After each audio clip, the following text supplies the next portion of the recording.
Ningizimu Afrika, Mzansi, sanibonani, nginibingelele kuphi nakuphi la enibukele khona-ke. Mawukuthi-ke usuku lakho lokuqala uyithola-ke uhlangana nalo mbukiso, ngicela ungalenza iphutha kusekhaya la, subscribe kwi-channel, ulike i-video ebese-ke uciphiza i-notification bell. Wenzelani? Wenzela ukuthi-ke mangifaka i-video wena-ke bese-ke uthola i-notification, then ngokushesha bese uyangena kwi-video uyayibuka ku-Trend TV. Siyaqinisekisa-ke ukuthi-ke sikulethela-ke lolo daba olusuke lusematheni ngalolo suku. Sibhekela-ke nje egamekweni ey'seyithe zenzeka osukwini lwanamhlanje ngansa kwethu laphaya endaweni-ke yakwaMashu.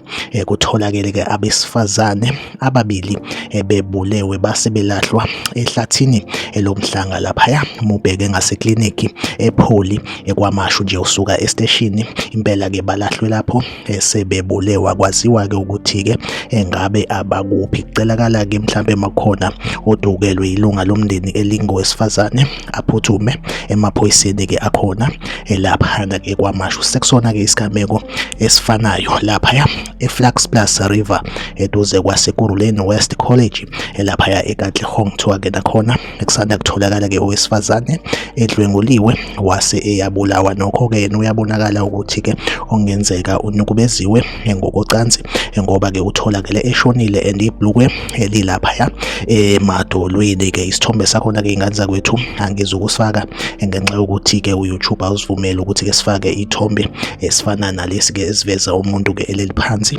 emboziwe. Le igameko esokuqala-ke senzeke laphaya kwaMashu mubheke ngasePholi eclinic, kanti-ke lesi-ke sesibili senzeke laphana-ke eFlaxbus River eduze kwaseKuruleni West College laphaya eKatlehong. Like ivideo, usubscribe kwi-channel, uphinde ucommente kwi-comment section ungitshela ukuthi kwena kuthini ukuphawula kwakho ngalolu daba la kwi-Trend TV.